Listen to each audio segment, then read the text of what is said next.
So may mga nag-request ng hair tutorial sa 2000 makeup look na trend na maraming views. Salamat po for showing some love sa video ko na yon. Nakaka-relate lang talaga ako kasi lumaki ako dun sa henerasyon na yon. So yun na nga, hindi lang hair tutorial yung gagawin ko, yung makeup look na din, isasali ko na para isang videohan na. Naka-prep na po yung mukha ko. Yung una ko pong ginawa is concealer po ako dito sa under eye ko. Hindi ko alam, pero very simple lang yung makeup. Pero paputian ng under eye tsaka eyeshadow. And after that, hindi na ako nag-foundation. Nag-powder na ako agad. Nilagyan ko lang ng powder yung buong mukha ko. Yun lang.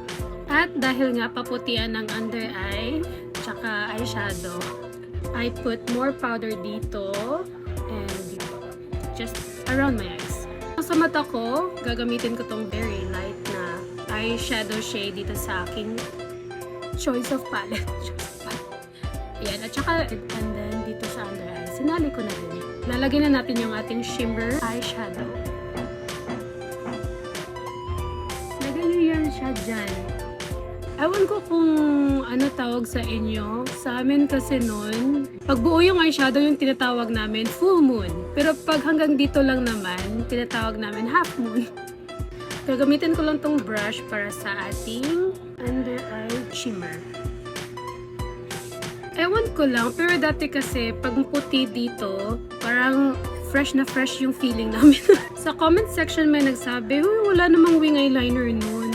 Actually, oo, hindi yun masyado uso, pero naglalagay kami dito ng ano, dito lang talaga sa outer V part ng mata.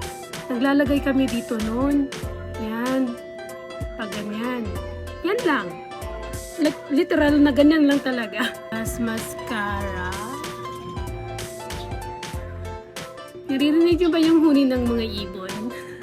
Ay, dito na tayo sa kilay. May nagsabi sa akin noon dun sa comment section na, ay ate, makapal pa yan. Kulang pa sa nipis. Sige, ninipisan pa natin. Madali akong kausap eh. Yan. May nagsabi din dun sa comment section, wala daw nose contour noon. I don't know, pero nagno-nose contour kami. Parang hindi pa namin alam na contour yung name. Sineshape lang namin yung ano, yung ilong namin. Pero wala kaming tawag na contour, wala. Nose line. Nose line yata yung tawag namin noon, before. Minsan nga nakakatawa na talaga kasi yung line klarong-klaro na talaga dito sa ilong. Pero parang wala kaming paki noon. Sa akin naman, punta na tayo sa blush on. Yung blush na ginamit ko is pink. Putok na blush on. Dito lang siya naka-focus.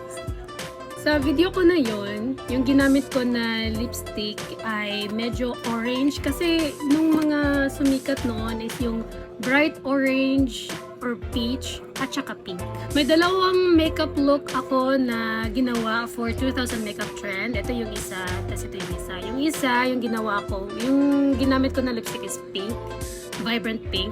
Tapos dito sa pangalawa, itong ginawan ko ng tutorial is medyo orange siya with lip gloss. Ito kasi yung nakikita ko nun sa mga artista before. Gusto ko pa siya na maging orange, so nilagyan ko siya ng orange na eyeshadow. Hindi ako nagme-makeup before, pero may mga auntie ako na mahilig sa makeup. Minsan nakikisuyo sila sa akin, kaya ako na rin yung gumagawa. Pero hindi ko talaga bet yung mga makeup before. At ngayon na mahilig na ako sa makeup, nakakapanibago. Pinapanood ko lang siya, hindi ko siya ginagawa. Tinutulungan ko lang yung last product natin. Lip gloss from Everblana. Ayan, at nagbihis na ako para hindi masira yung buhok natin mamaya. Wala akong baby oil, so ito yung gagamitin ko, yung hair stick. Dapat nakaset tong buhok natin dito para hindi siya messy tignan. Set muna natin siya. Kumuha kayo ng suklay na ganito or kung may lapis kayo pwede din. So yung unang gagawin natin is suklayin natin siya dyan. And then, sundan nyo lang ako. Tenen. Yan. Tas, hatiin. And meron na kayong zigzag na hair. Para naman sa spiky na hair. Dito ko na lang ipapakita sa inyo. Yung ginawa ko is that, binuo ko lang siya dyan sa likod. For example, dito. Yan. Tapos, ganunin nyo. Yan. And then, dapat tight talaga siya ha. And then, iikot nyo siya ng ganyan. Hanggang sa may natira kayong ganito. Yan. Enough para makagawa tayo ng spiky sa likod. Kuha kayo ng bobby pins. Secure it.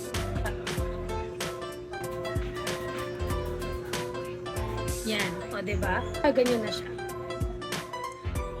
So, yung ginawa ko is kumuha lang ako dito ng section palikod. Tapos, suklayin nyo lang siya.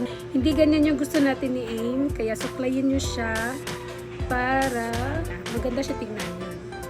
Then, yung ginawa natin kanina, ganyan. Tapos, iikot. Dapat, ano siya, tight. Tapos, iikot. Iikot. And hanggang sa may matira tayo na enough for us to make a spiky. Yan. Okay. Yan. So, secure na natin ng bobby pins. Ang hirap pala gumawa ng tutorial. Kung gusto niyo siya na maging straight talaga, pwede niyo siyang planchahin, pero kasi kami noon wala kaming plancha. So, yan lang. Ngayon sa mga clips natin, meron ako neto. Binili ko to siya last month yata, before this trend went boom. Yung pinili ko ng mga kulay is yung mga vibrant colors. Ito.